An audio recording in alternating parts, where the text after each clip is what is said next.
All right, what's up, you guys, and thank you for tuning in to my YouTube channel.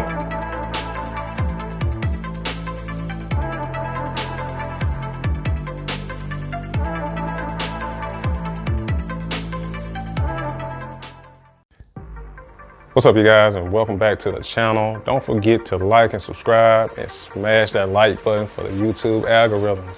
Today, we're talking about equity. And what is equity?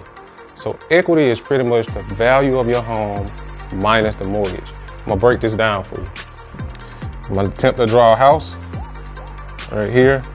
So we got a house, and let's say the value of your home is $150,000.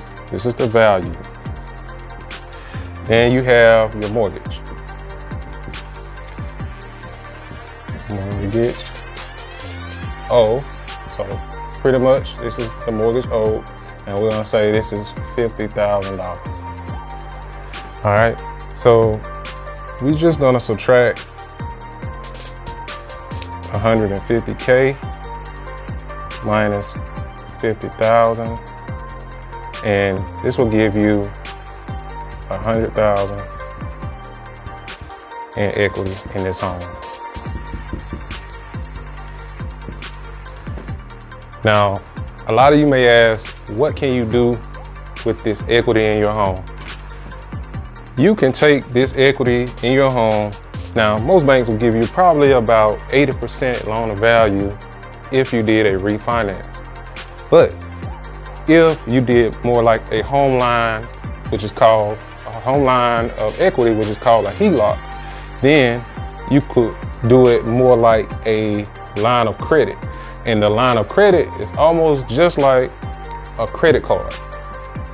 You would take this 100K, and this is how you can expand your rental portfolio.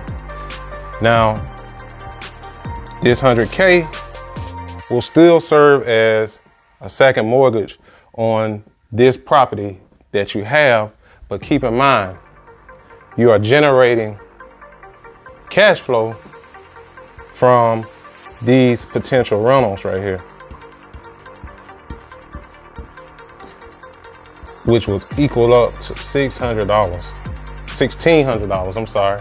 But again, this is another way that you can build your portfolio in real estate if you don't have the funds. I hope this video was able to give you some insight on equity. Don't forget to like and subscribe. I have more content on the way.